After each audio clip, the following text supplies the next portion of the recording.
Hello everyone. Tonight we're fortunate to have Kerry Dumasic, who has been employed with Fantech for 25 years and is currently the Engineering Director for Fantech's parent company, Alta Group. He's going to present to us tonight. During his career, Kerry has worked on it as an acoustics specialist, developed new ventilation products, performed training on fan engineering and provides technical assistance in engineering and regulatory matters.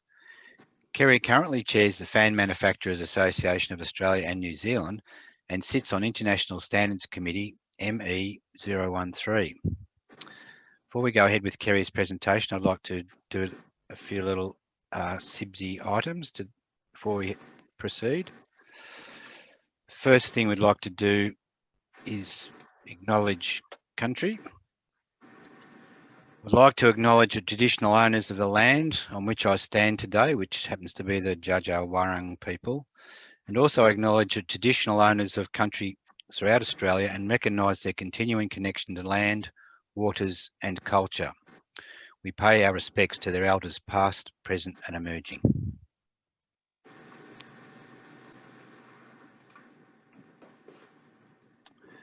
Are you interested in furthering your career with professional membership and internationally recognised registration?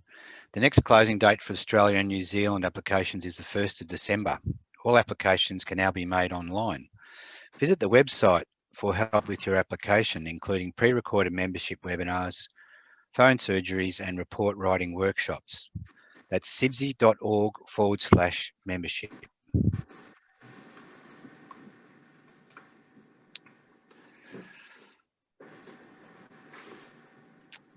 Due to a common misunderstanding of how static pressure is calculated, many fan systems do not perform as expected. This confusion also masks the severity of fan duct system effects, meaning that measured results can bear little resemblance to fan catalogue data. I know this from my commission experience. Very frustrating. Kerry's presentation will discuss how to better predict fan performance and system effects so that an engineer is able to have greater confidence in site outcomes without the need for additional safety margins. A recording of this webinar will be made available to attendees after the event at www.cibse.org/cpd-webinars. If you have any further questions for Kerry, please email him at kdumasic@eg.altagroup.com. Please welcome Kerry. Excellent, thanks Tony. And hopefully you can all see me okay. Welcome and thank you for coming along and attending this presentation tonight. Thanks for the introduction, Tony. Like Tony said, we're going to be doing a presentation on understanding fan performance and system effects. And as Tony said, I think what's tended to happen over a period of time, we used to probably have a lot more time to actually look at performance of system effects. So we could actually spend a bit of more time analysing data, looking at the duct systems, performing calculations. But as time has progressed, we might have less time or less dollars in the project, and we've kind of let a few things slip by the wayside. So nothing which I'm going through tonight is actually going to be new. It's all been around for 30, 40 years, but I think as an industry, we've kind of just forgotten some of these principles. So hopefully this will educate you in these areas. But yeah, some of these shortcuts we're doing can lead to underperforming systems, as Tony has highlighted. So tonight we're going to be covering a number of topics. So we're going to talk about how performance data is created. So first of all, we're going to be looking at how is a fan tested? What does the catalogue data for any fan manufacturer mean? Does that translate to what we see when we install a fan on site or do a system design? Then we're going to be looking at calculating static pressures. Pretty simple topic, but again, I think we sometimes get some few basics wrong, which you'll understand as we get to that. We'll look at installation conditions. And then finally, we'll be talking about something called system effects, which may be new to some of you who are listening to the presentation tonight. As Tony said, if you've got any questions, hopefully there'll be a bit of time at the end of the presentation. Otherwise, feel free to email me. Okay, so we'll start off with fan testing. So first of all, fans are generally tested the same by any manufacturer around the world. The test standard called ISO 5801, which is performance testing of fans under standardized airways. And it's set up in such a way that it allows different test configurations to get very similar results. So if we're testing a ducted fan with airflow or duct in the inlet and the outlet with a certain configuration, we have free discharge, we have a different configuration. We've got methods of measuring pressure, airflow, so on and so forth. It's a standardized method of measurement. So when we're looking at a ducted setup in ISO 5801, we get a diagram such as what I've got on the screen now. And so what we have is we have a fan, we have a certain length of duct on the inlet side of the fan to make sure that we've got a nice even velocity distribution of air coming onto the fan so the fan can perform at its peak condition, basically. We don't want to sort of handicap the fan. On the discharge side of the fan, we have another length of straight duct. We have 6 diameters of straight duct, a flow straightener here, and we also have a measuring point afterwards. So in summary, 4 diameters of straight duct on the inlet. So if we've got a meter diameter fan, you'd have 4 meters of straight duct on the inlet side. On the discharge side of the fan, we've got 60 of straight duct, 6 diameters. Or 6 meters of fan, and then we've got a flow straightener between the fan and the measuring point. Now, obviously, this flow straightener is not what we'd have in a typical duct system, but there's a reason for it being there when we're talking about a fan testing perspective. And this is the first thing which kind of deviates for us compared to when we're looking at a typical fan duct system where we might be sort of designing something or commissioning it or whatever we're doing with it. But when we do a performance test on a fan, we have this star straightener or flow straightener fitted on the discharge side. And it doesn't actually give true fan performance. It's actually there for a number of reasons, but it actually doesn't give you accurate performance data. And I'll explain what I mean by that.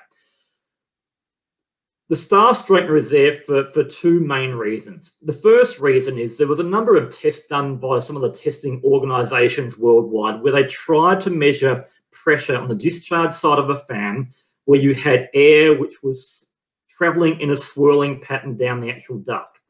Now, when the airflow is swirling or traveling in a spiral pattern, they could not get accurate pressure readings. So they thought this is not great for a test standard where we need to have very accurate data. And so they put this flow straightener or star straightener in to straighten out the airflow so that when they do a pressure reading afterwards, the readings are accurate. So it allows for accurate measurement. The other thing which it's there for is they're actually thinking about how fan performance data might be used by consultants and by the industry in the whole. And if we've got an axial fan, for instance, the airflow is swirling off the discharge of that fan, and then we have a bend somewhere downstream of that fan, the airflow is swirling, then it hits this bend. Now, if we didn't have this star straightener in our test rig, the system designer would have to go in and go, okay, well, I've got a swirling airflow coming onto a fitting. What increase in pressure drop am I going to get due to that swirling airflow component? There is not a lot of good data on that, and a lot of designers wouldn't know how to do that, and so they decided they would take that out of the equation by putting the straightener in. It straightens the airflow out, so they're actually penalising the fan by doing this, but the outcome is that the air coming past that is now straight, and therefore any pressure drop calculations we do with catalogue data for duct fittings is going to be appropriate because they're all based on straight airflow coming onto them, and therefore our data for a fan test is also going to be based on straight airflow coming out of it. So yeah, the test standard is designed to reflect a duct system without any swirl, and it's purely to allow us to do our pressure drop calculations more accurately. So here we've got that diagram again where we can see the flow straightener on the discharge side. And so what you can see there is if airflow is actually swirling on the discharge side of the fan, that flow straightener is actually a pressure drop. So we're measuring the pressure after the flow straightener at these 0.4 here on this diagram. So we've actually got a pressure drop between the fan and the place where we're measuring the pressure. So the fan's actually capable of developing more pressure than we're reading, but we're actually handicapping the fan just to make sure that what we're publishing is a pressure reading without swirl in the airstream. Again, so we can do our pressure drop calculations more accurately. Okay, so let's do a really quick example. So we're going to test a fan to ISO 5801. And we do a pressure reading on the discharge side of the fan, measures 150 pascals with the flow straightener fitted. Again, the pressure reading is done after the flow straightener. If I take that flow straightener out and do the same reading again, I might now read 250 pascals. So what's actually happening, that flow straightener is adding 100 pascals of pressure drop to the fan system. But we don't show this in our performance data. It's just a hidden effect that's just to straighten out the airflow. It's accounting for the actual losses required to straighten the airflow out. And in this case, my fictitious example, it's 100 pascals pressure drop for that star straightener. Okay, so that's how we sort of publish our data and how all manufacturers will publish their data. Now let's take that to site. And so we've got a system here which has got a fan with a silencer on the intake and a silencer on the discharge, which we'll focus on. Now, of course, there's no flow straightener in this duct system. We've got airflow, which is going to be swirling on the discharge side of the axial fan, and then it's going to come in contact with the silencer. So it's different to how both the fan and the silencer were tested. So let's do an example. Again, fictitious example, but at least it conveys what I'm trying to get across, hopefully. So the silencer pressure drop as tested, in this case, is 50 pascals. Now that 50 pascals is measured without any swirling airflow. A bend pressure drop is measured without any swirling airflow, a transition without swirling airflow. So everything is measured, and all of our factors we use for all of our pressure drop calculations are all without swirl. But in this case, real life, we have got swirl on the discharge of the fan.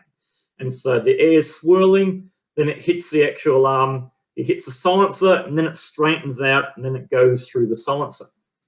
And so in this case, let's say we're measuring 150 pascals pressure drop on the discharge side of the fan, and there's nothing else past that silencer, so the whole pressure drop is just a silencer as an example.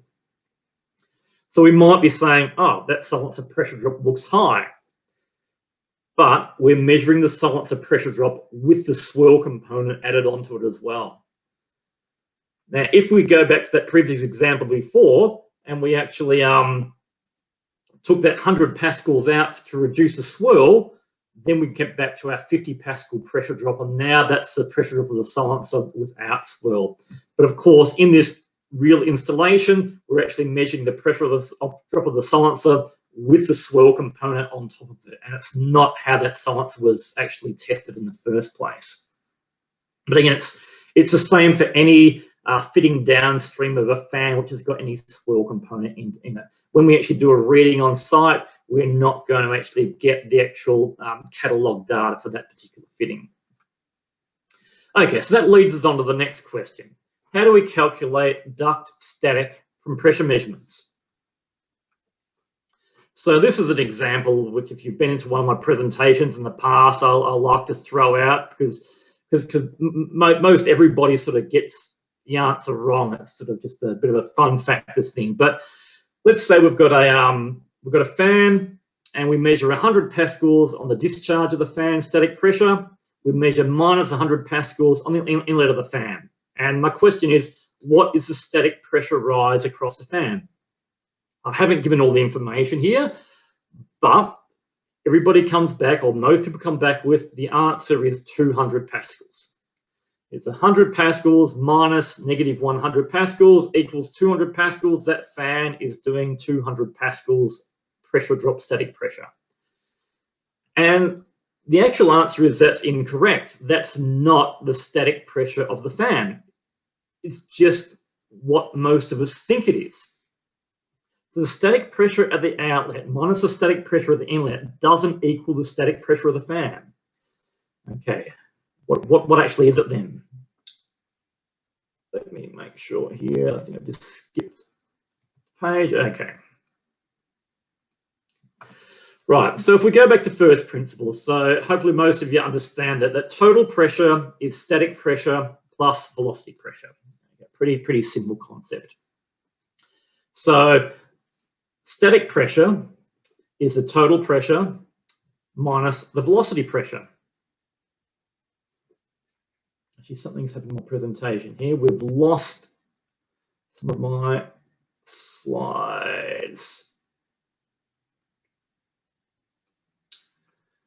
Anyway, I'll have to just sort of go through it without this sort of thing. So, oh no, so this is right, my apologies. So total pressure is the static pressure on the outlet of the fan minus the static pressure on the inlet of the fan. That is correct. So when we measure the static pressure on the outlet, so in this case, 100 pascals positive minus negative 100 pascals negative, that's actually the total pressure rise across the fan, not the static pressure rise across the fan. Okay. Now, if we want to figure out the static pressure of the fan, it's actually the static pressure of the outlet of the fan minus the static pressure at the inlet of the fan minus the velocity pressure on the inlet of the fan. Now, apologies, there are some slides which just aren't showing up for whatever reason here, which had sort of the workings for this. But it's basically, if you look at static pressure plus total pressure on the outlet minus static pressure plus velocity pressure, I should say, on the inlet, the velocity pressures both cancel out and you're actually left with total pressure is static pressure on the outlet minus static pressure on the inlet. When you further do the calculations, it's static pressure on the outlet minus static pressure on the inlet minus the velocity pressure is actually your static pressure rise. And this is the actual internationally defined definition of static pressure. So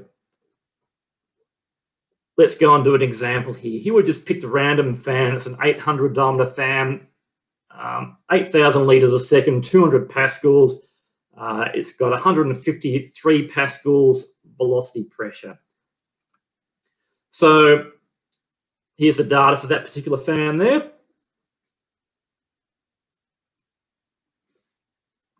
It's doing this to me again.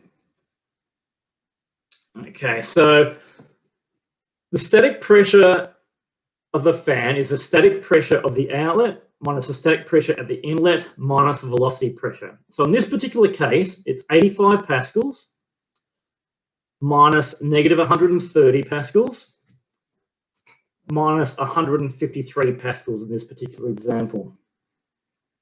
In this case, it gives us 62 pascals pressure drop. Most of the time, we would think it's 85 pascals plus 130, which is 215 pascals, but that's not actually correct. We have to do the static pressure at the outlet minus the static pressure at the inlet minus the velocity pressure. That's the true static pressure of the fan. Now, this fan was rated for 200 pascals static pressure. But this is showing that if I'm doing a reading on site, I'm actually only measuring 62 pascals of pressure. So your first comment might be, that means the fan is not performing. The fan's supposed to be doing 200 pascals of pressure. We're actually only truly measuring 62 pascals of pressure. And that might be right. It may be not performing, but that is not the full story when we talk about fan performance. And so if we want to look at the complete calculation method for pressure drop, I'm going to have to see here. And unfortunately, my presentation is just not showing the slides. So I'm just going to cut out of this for a second and go and restart that again because we're missing bits and pieces that it should actually be showing.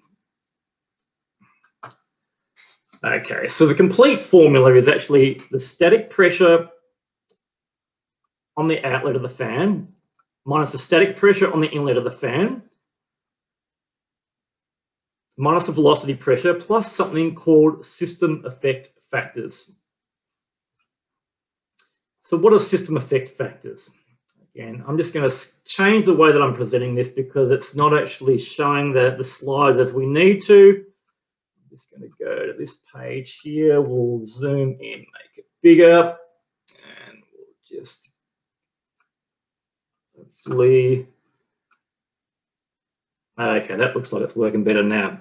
So a system effect factor is the effect that the duct system has on the fan performance.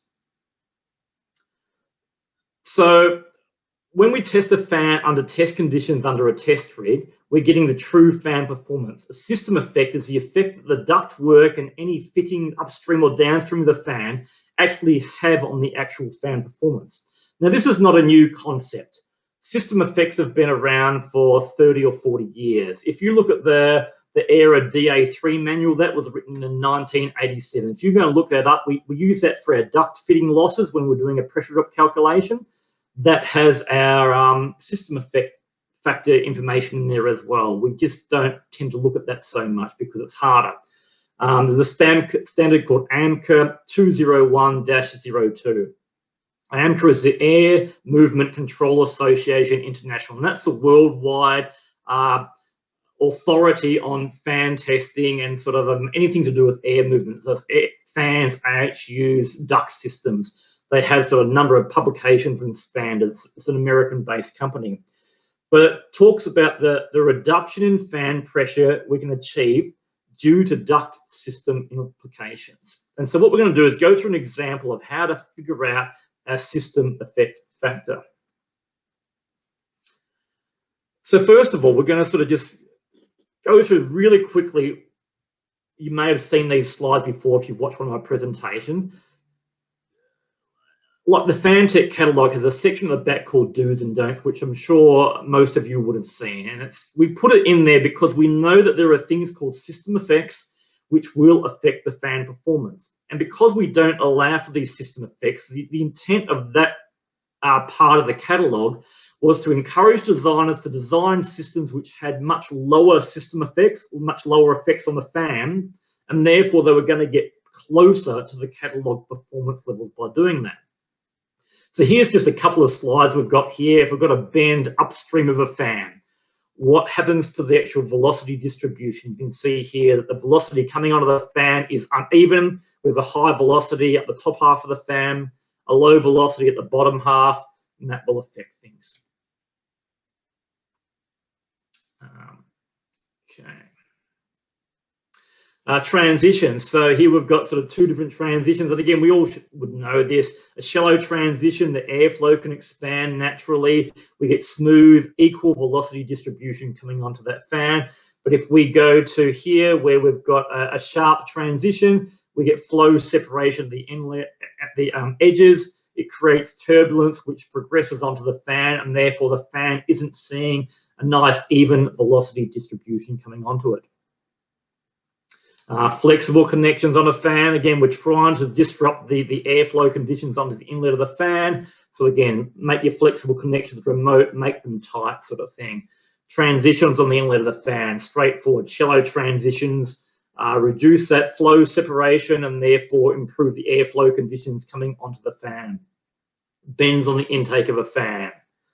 Okay, so don't put a bend hard up against the fan. We want equal airflow distribution. Silencers in relation to fans, about sort of spacing them as far away as we can to try and reduce these system effects. Okay. Yep, again. So I'm going to have to go out and come back in. So let's go back to our correct formula again. So it's a static pressure on the outlet minus a static pressure on the inlet minus velocity pressure plus system effect factors. So let's do some examples using AMCA 201, which talks about system effect factors and gives us some ideas of what they may be. Now, there won't be system effect factors for every single duct component you've got out there. They just haven't done enough tests to do that. But it gives us an indication on certain duct components, and I've just chosen a few as examples. So let's look at a square bend, half a fan diameter away from the fan inlet.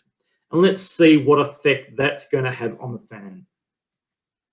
So we're going to start with that same fan selection, 8,000 litres a second at 200 pascals.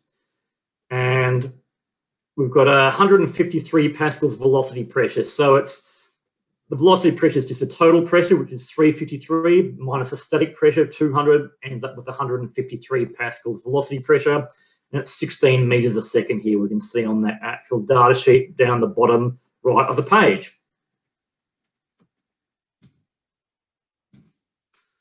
Locked up again. Okay, so here we have the table which shows the system effect factors for a bend on the intake of a fan. And so what we have here is different types of fans here. This is American torque. So a typical axial fan we're talking about without guide vanes is a tube axial fan. It's something called a hub to tip ratio here. And a hub to tip ratio is just the ratio of the actual fan diameter compared to the hub diameter. In this case, this is a 350 mil diameter hub, 800 mil diameter fan. Therefore, the ratio is 0.4375. And we're half a fan diameter away from the inlet. We said the bend was half a D away. And so therefore, we have this factor called W here, which is our system effect factor. So we then go to another table, which has the different system effect curves here. And they range from F to X here. Now we've got to look up this W curve here, and we've got to look up the air velocity on the bottom axis, which is 16 meters a second for this particular fan selection. We look at the W curve here, and we end up with 24 pascals system effect factor in this particular scenario. So the impact of the bend on the fan performance is 24 pascals. So the fan needs to be derated by 24 pascals because of the bend on the inlet side of it, is what this is actually saying. Now let's look at a flexible connection on the inlet side of the fan. And let's assume that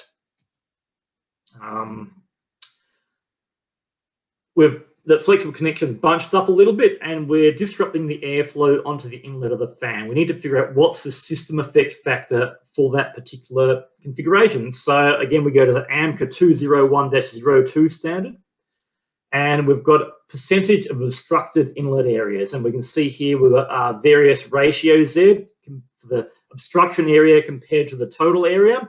And then we've got distances that the obstruction is away from the inlet of the fan. So in this case, what we'll do is we'll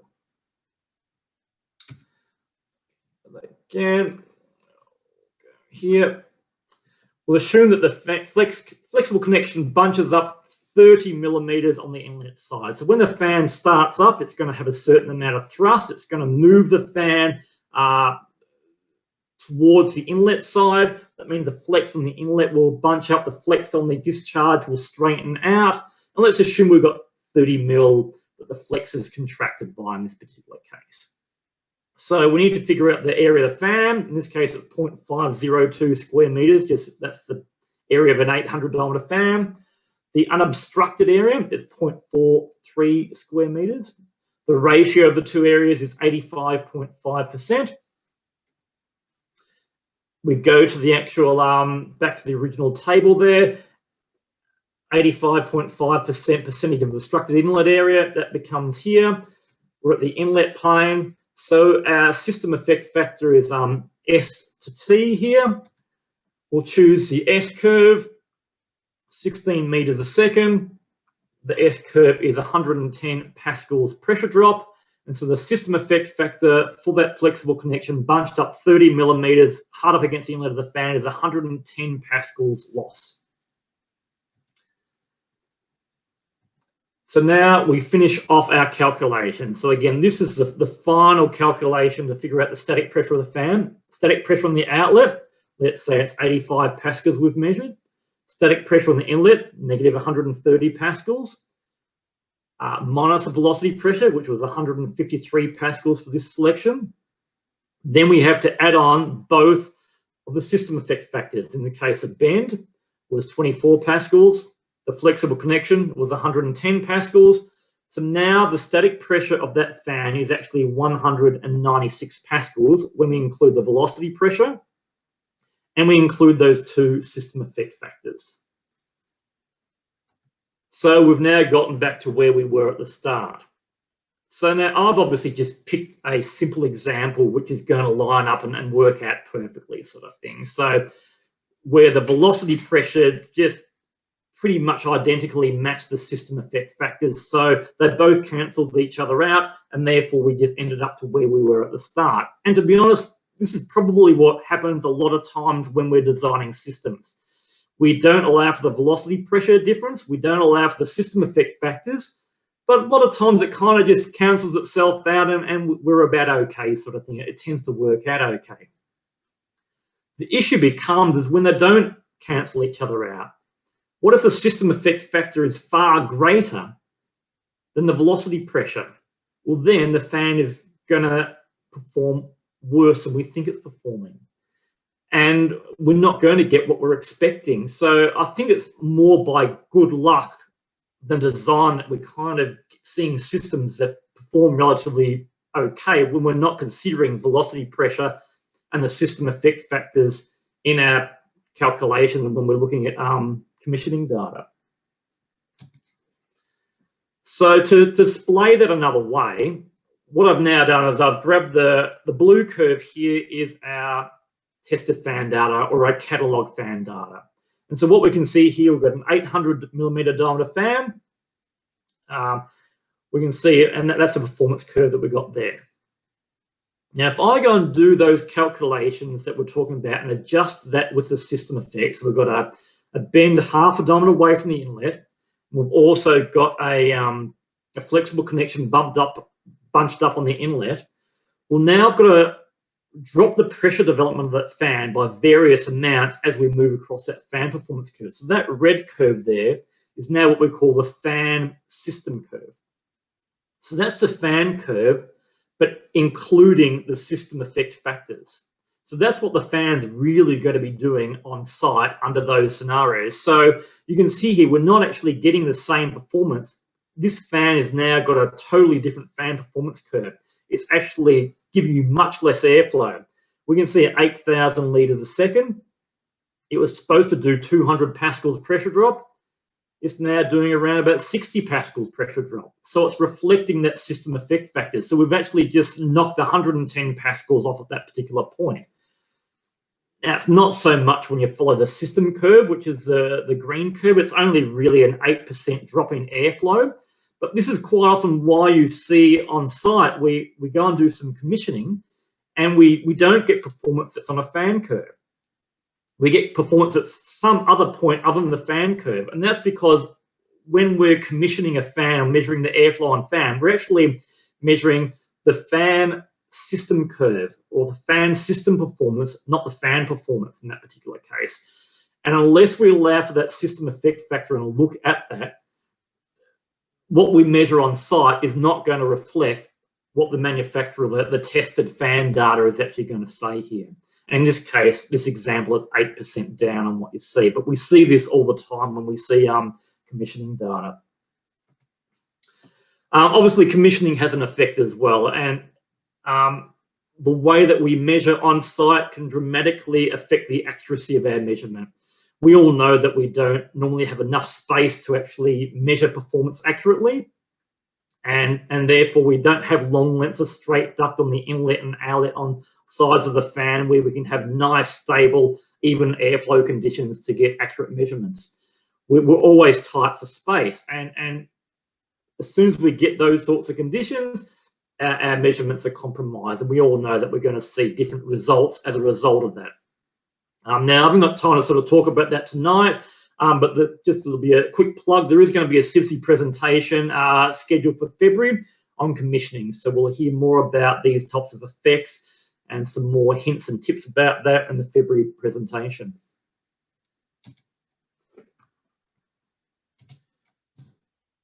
Okay, so it's locked up on me again. We'll just go back here. So in conclusion, the fan catalogue data that you see in any manufacturer's catalogue page is based on fan tests under very specific conditions. So like I said, ducted fans have a flow straightener on the discharge. It's not what we have when we install a fan on site. So straight away, we're looking at something different to what we're seeing on site. We're not seeing the same things. Second thing is static pressure is not the static pressure on the outlet of the fan minus the static pressure on the inlet. Static pressure is the static pressure on the outlet minus the static pressure at the inlet minus a velocity pressure. That's a correct definition for static pressure. And the last thing is that system effects reduce fan performance. So anything on the inlet and discharge which is going to affect the flow of air onto a fan is going to actually reduce a fan performance and actually will give you a different fan system curve, which is no longer reflecting what the fan manufacturer is actually publishing. So again, it's not always a reason why things don't always work out as they should, but it's something that a lot of us aren't aware of, and hopefully that's giving you a bit more information to help you make some better decisions when you're designing systems or measuring performance on site. So I hope that's been of help to you all. I'll hand back over to Tony.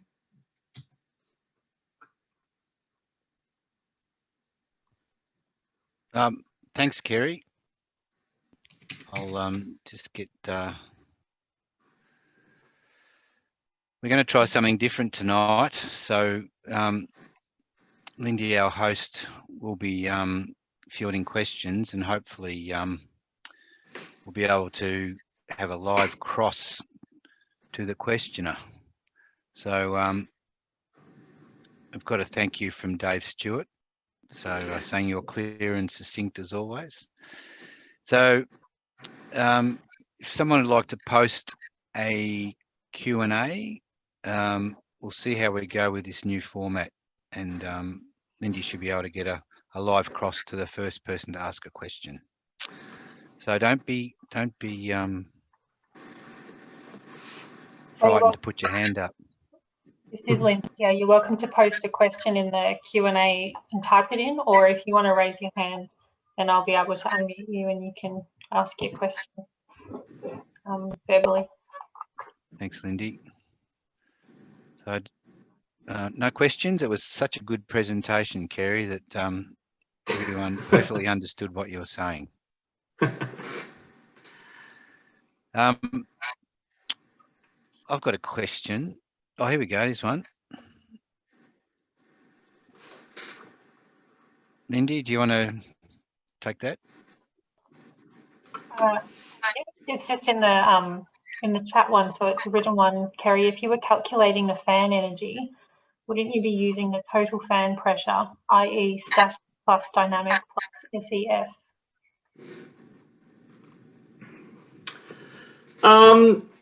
Fan energy, yes, you're correct. Well, when we're doing fan energy, if we're talking about a tested system, because the ISO 5801 test doesn't have any system effect factors, we wouldn't include the system effect factors. But of course, when we're doing we're measuring the actual input power to a fan or the absorbed power, yes, we're measuring it based on total pressure, which is your static pressure, plus your dynamic pressure. So you're right. When we're doing publishing our performance data, the power is based on the total pressure, because that's the real performance that the fan's actually doing. The fan is generating static pressure, and it's also generating the velocity pressure. So the total power has to be the static plus the dynamic pressure. But the system effect factor doesn't come into the fan test. It's only a site-related issue, so we don't measure that when we're doing a fan performance test in the laboratory, for instance. Yeah, okay, thank you. Wen, would you like to add anything to that? Wen was the one that asked the question, so if you'd like to add anything, you're welcome to talk now.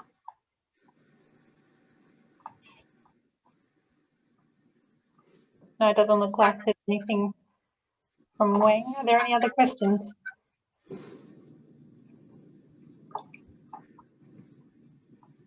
That might be it, unless Tony, did you have one before?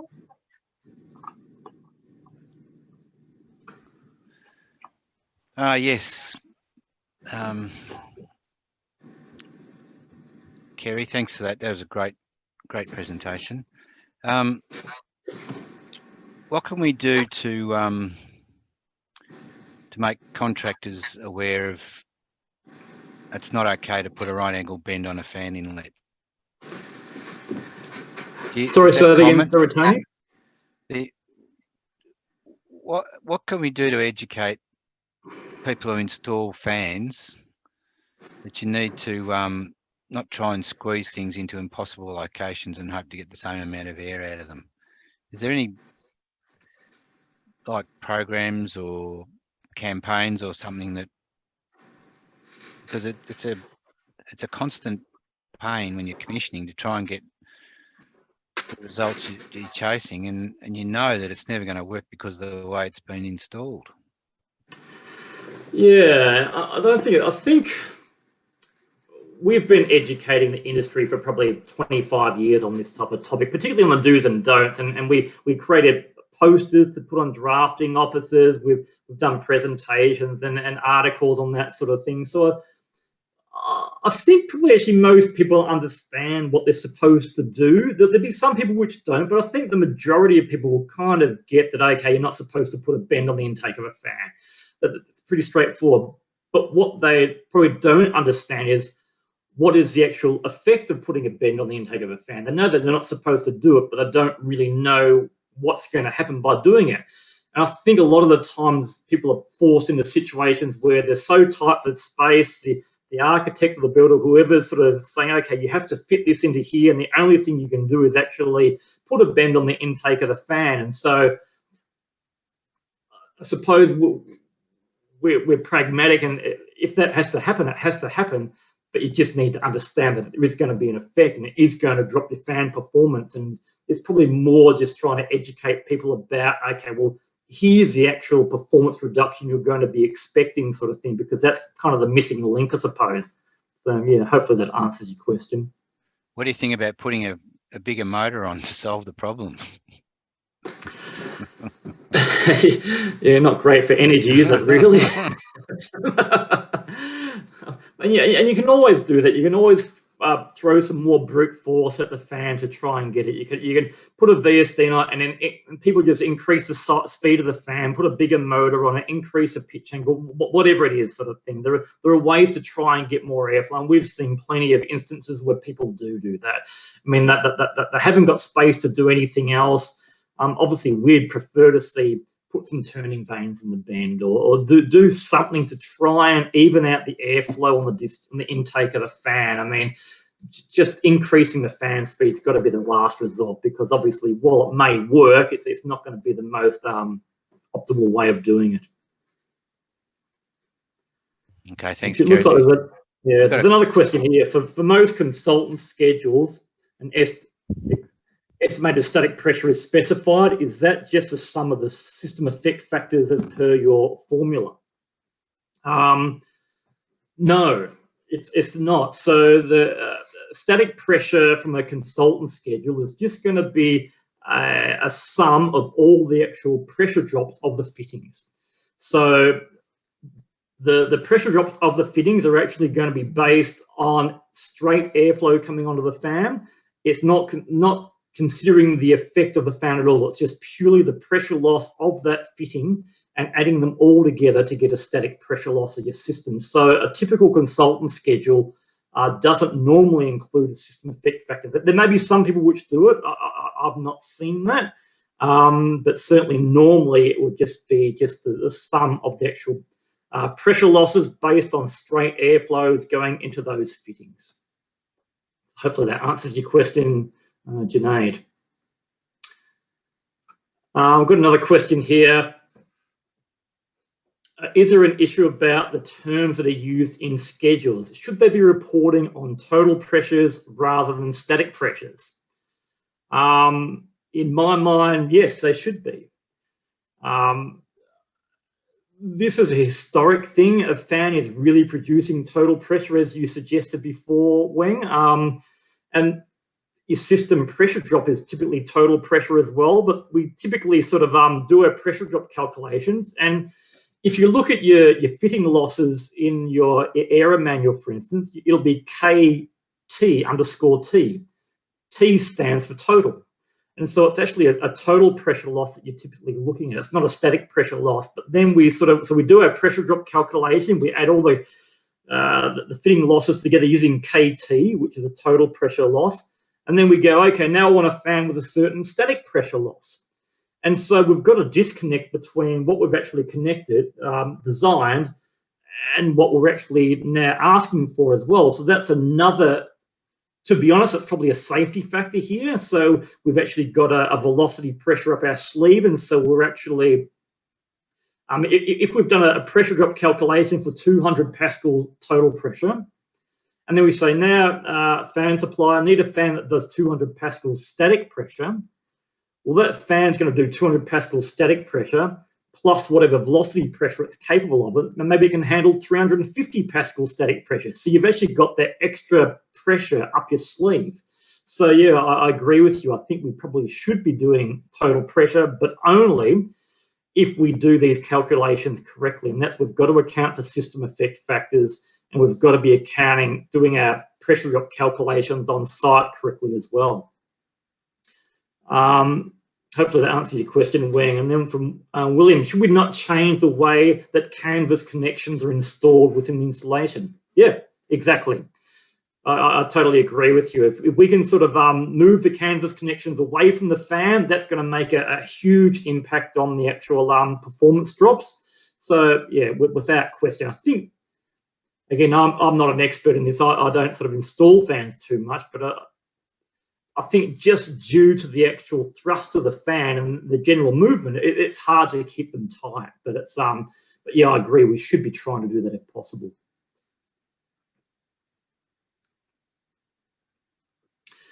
Okay, a question from Paul. Can the use of guide vanes on a fan help to reduce the system effect by straightening the flow, if it's known that a fan installation is less than optimal for coordination? In answer to your question, yes, it will help.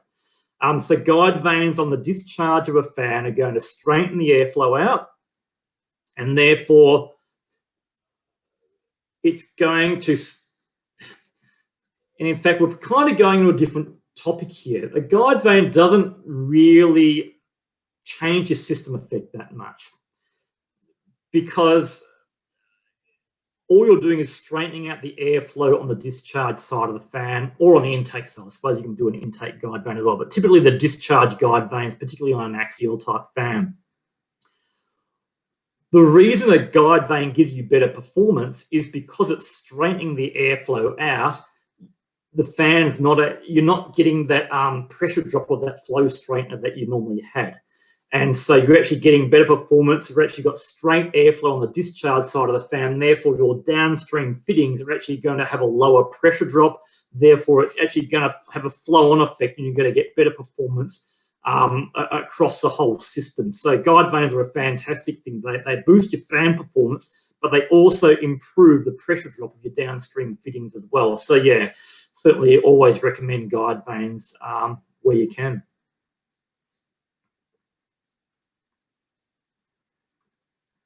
There's a thumbs up there, Kerry. Very good.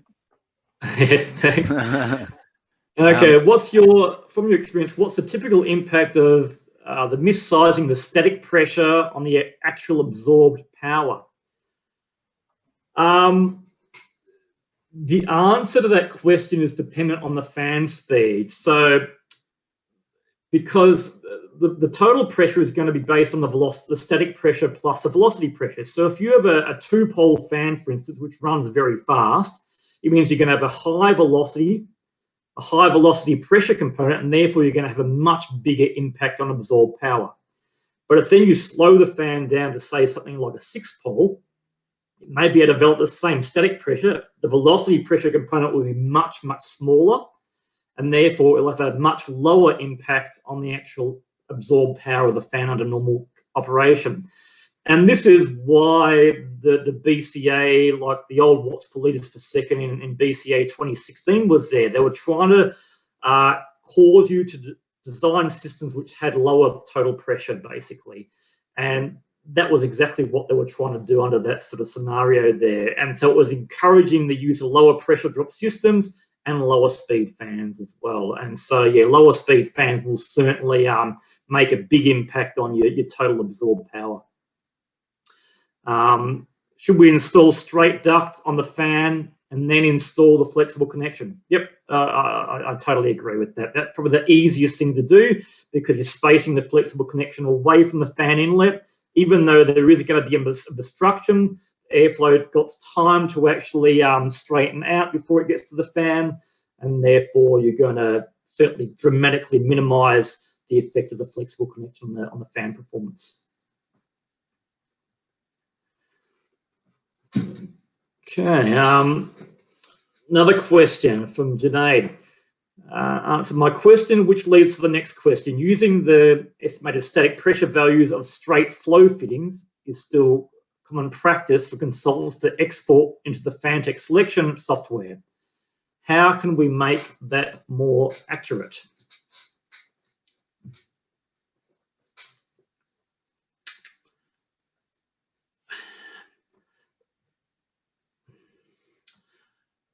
The way which we can do it in the Fantech selection program, as an example, if we're actually really calculating total pressure drop of a system, there is actually when you're entering pressure in the Fantech selection program, you can actually choose static or total pressure. Just most of the time we select static pressure because that's what the consultants actually told us. But you can actually, if it's 200 pascals total pressure, you can just click the drop-down box in the selection program, flick it to total pressure, and then it will select the fan based on 200 pascals total pressure instead of static pressure. So that's probably how I would sort of recommend doing that. It's just acknowledging that we're calculating total pressure and then making sure we're selecting the fan based on total pressure rather than the static pressure. So we can certainly do that with our version of the selection program there. Hopefully that's answered that question, Janae. Next question, again from William. Comment really, I think.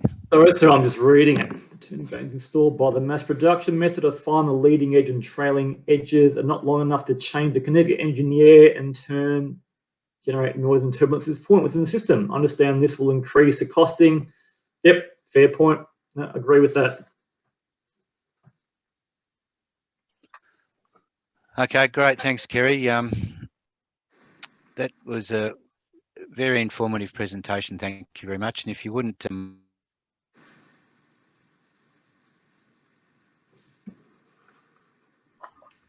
I think you accidentally muted yourself, Tony. So thank you, everyone. I appreciate your time. Hopefully that was informative. Yeah, I was muted, Kerry. What happened? Talking to myself here. Thank you very much for a very informative presentation. That was awesome. Now, if you wouldn't mind just moving to the next slide, the last slide on the presentation. And we've got just a little reminder there about our next event, CIBSE ANZ event. It's on the BMS Basics for Consultants, and it's probably not a bad thing for everybody to go and have a listen to, because some of the specifications coming out these days do require a bit of interpretation, and I'm glad I don't have to do it, but the controls contractors do. Anyway, so that's just a little reminder. So thank you, Kerry. If we had air meat, everyone would be showering you with hand claps. But we don't. So thanks again, and have a good night, everybody. And if you can just flick back to your previous screen, Kerry, there's your contact details are there if you want to get in touch with Kerry. So thanks very much for attending the CIBSE Victorian chapter seminar on fan performance and system effects. Good night and God bless.